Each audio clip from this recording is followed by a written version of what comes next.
So while the whole world is busy talking about the UFC card at the White House, we're busy here talking about Jonathan Gonzalez versus Abraham Perez, on a Sunday, at a time where you got that going on.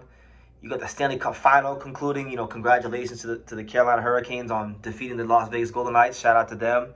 That's going on. The World Cup's going on. And we got this random fight on a Sunday, for the WBA interim. Not even the real, not even the full. The interim flyweight title. So you had Jonathan Gonzalez, one of Puerto Rico's true warriors, good fighter. Not that far removed from a big win against Yankee Rivera.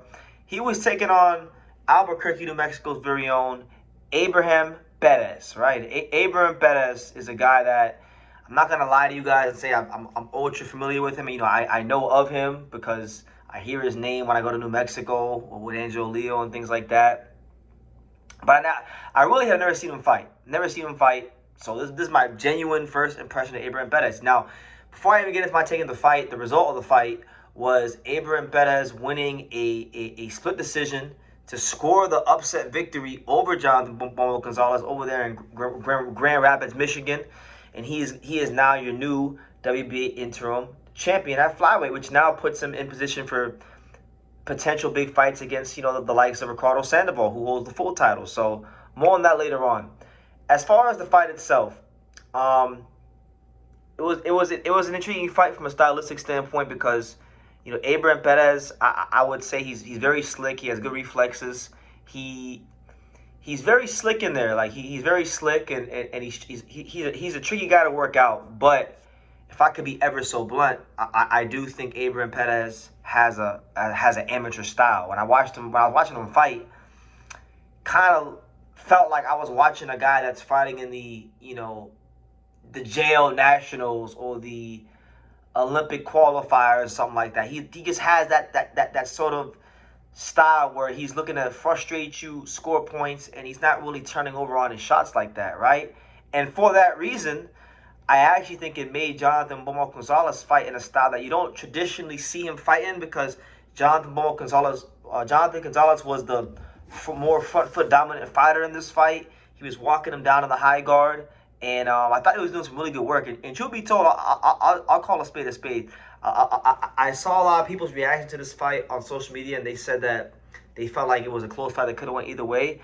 That's not what I saw. I saw a fight where, yes, Abraham Perez had some success in the fight, but he wasn't able to really get Jonathan Gonzalez's respect, and I thought Jonathan Gonzalez was able to be the ring general for a lot of this fight, and I saw it more of like a 116, 112, or 117, 111 clear UD for Jonathan Gonzalez. I don't agree with the decision. I think it was the wrong decision. I think Perez had a hard time keeping Gonzalez off of him. I thought Jonathan Gonzalez was doing a lot of really good work to the body.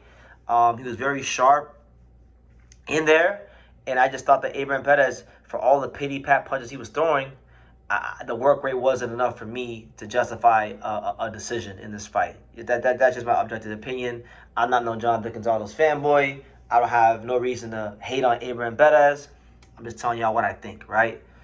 So, we'll see what happens. Jonathan Gonzalez is up there in age now. I mean, he's at an advanced stage of his career, so he might not have too many more big shots left in the fight game. But it's unfortunate because I thought he actually won. I thought he fought a pretty good fight, even though it wasn't the style that people are accustomed to seeing him fight. Because he most of the time, Gonzalez is the boxer, the counter puncher, the guy that's kind of waiting on the opponent. But that wasn't what this fight was. This fight brought a new element, presented some new challenges, and he had to be more of the front foot, seek and destroy type fighter. And I thought he actually had a lot of success fighting that style.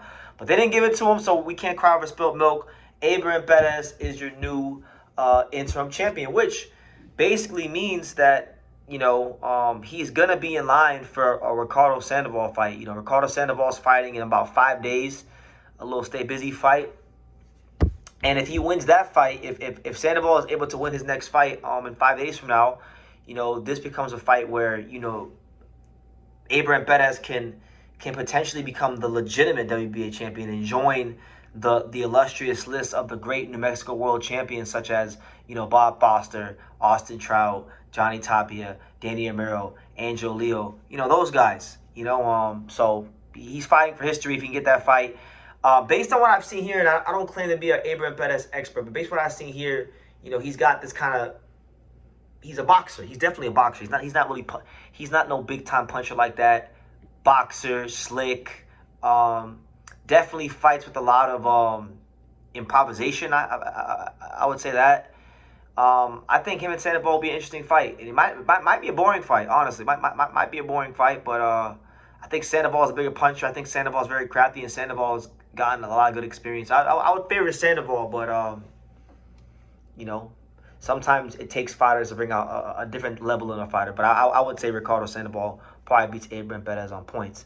But that being said, Abraham Perez, he's a guy that, so based on what I see for Abraham Perez today, I don't think he beats Ricardo Sandoval, and I definitely don't think he beats Masamichi Ibuki. Masamichi Ibuki will run him out the ring.